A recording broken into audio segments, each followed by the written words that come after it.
26 तारीख रे विजु जनता दल तार 29तम प्रतिष्ठा दिवस पालन करने को जाऊँगी।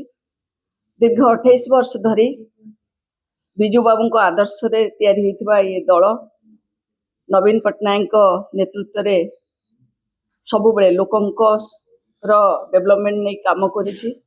विशेष करी महिला मानक किभली भाव में सशक्त करा जिवो, तांको केमिति से माने समाज रे स्वाभिमान सहित रहिबे सेथिपाई से अहर उद्यम करथिले आउ जोथिरे से सफलता मध्य हासिल करथिले, जोथिरे गोटे उदाहरण सृष्टि करथिला ओडिशा महिला सशक्तिकरण रे।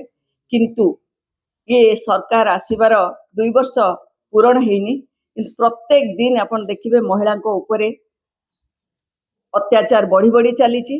आउ जदि विशेष कर मु भुवनेश्वर कथा कहबी, ये हूँ राजधानी राज्यर, किंतु एठी गोटे छोट छुआ ठारू आरंभ कर गोटे छोट झील ठारू आरंभ कर जड़े वयस्का महिला मध्य सुरक्षित नहांती। आपण एठू अनुमान करथिबे जे ओडिशार महिला माने आज को भली परिस्थिति रे अछंती। ए कथा को गोटे निश्चित भाव में आज गोटे महिला माने जदि जेतेबेले तांकर निजर झियो रहउचंती, छोट झियो से कोठी के छाड़ी की चाकरी करबा पई बा निज गोटरे छिड़ा हबा पई मध्य साहस करबा को से तांकर दंभ जुटै पारनांती। पिला को स्कूल छाड़ला बेले को मध्य से माने चिंता रे रहउचंती। बाहर को कोनोसी टूरिस्ट प्लेस को आपण देखिथिबे ए भली किछि दिन तळे जो भली भाव रे जोटा अंतर्जातीय ख्याति संपन्न पर्यटन स्थली धौली सेठी किभली भाव रे गणधर्षण करागला। तेणु ये सब को देखिले आजिका डेट रे गोटे झियो घरू बाहरिबा मुश्किल हो पड़लानी। केही मध्य सुरक्षित नहांती।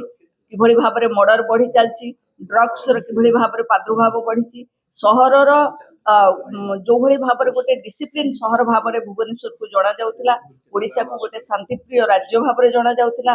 महिला मान को सम्मान मिलुतिला। महिला माने अर्थनैतिक दृष्टिकोण रु, सामाजिक दृष्टिकोण रु, राजनैतिक दृष्टिकोण रु सशक्त होउतिले। आज महिलाटे घरू गोड़ काढ़ा मध्य साहस जुटै पारु नाही। ये सब कथा को आमे निश्चित भाव में आमर प्रिय नेता श्री नवीन बाबू को नेतृत्व रे आकु आगो को नेबु, लोक मान पाखरे पहुंचेबु, घरे घरे पहुंचेबु। गोटे दायित्व संपन्न विरोधी दल भाव में आम दायित्व संपन्न करूँ। धन्यवाद।